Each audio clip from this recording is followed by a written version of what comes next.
a pioneer in the colonization of the New World, one of the largest empires in history, spanning across all continents. Of course, I'm talking about Spain. Now, I know you're used to seeing videos about Canada, but today I'd like to talk about one of the last traces of the Spanish colonial empire.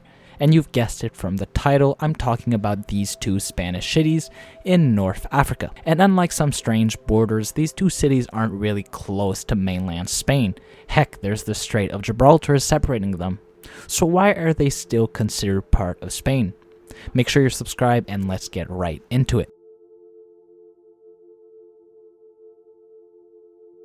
The first place we'll be going is a coastal city called Ceuta, which borders Morocco and is regarded as an autonomous city of Spain. But how did it end up in the hands of the Spanish in the first place? Well, we'll need to begin our investigation into its past, and we'll start on the morning of August 21st, 1415. You see, it was King John I of Portugal who led his sons and their assembled forces in a surprise attack.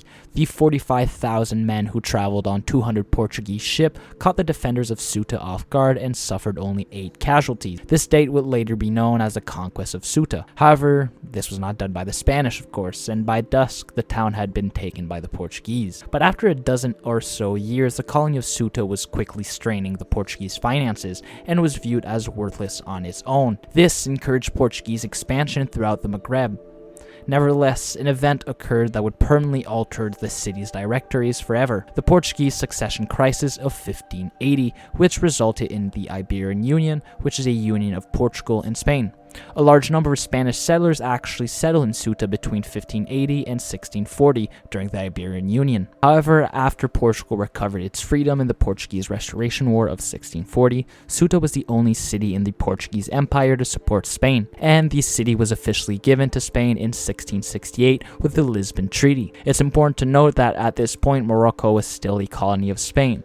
However, in 1956, when Morocco gained its independence, Spain still refused to give up Ceuta, claiming it was an essential part of their nation. And despite strong arguments from Morocco, as history has shown, Ceuta remained in Spanish hands to this day. We continue on to Melilla, our second Spanish African city. Located on the eastern side of Cape Three Forks, facing the Mediterranean Sea and bordering Morocco, and as previously mentioned, Morocco was a colony of Spain, so this city was already part of the kingdom.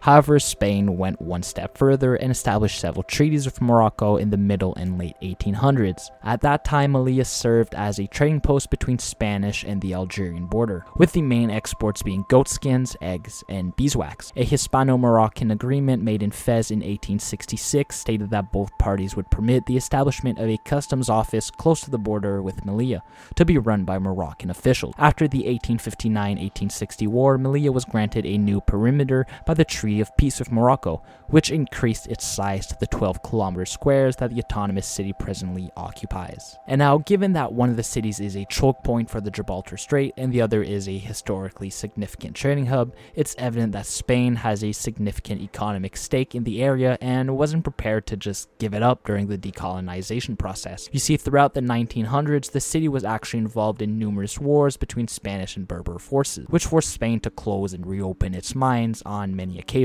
Even the military coup d'etat that began the Spanish Civil War in July 1936 used the city as one of its staging locations.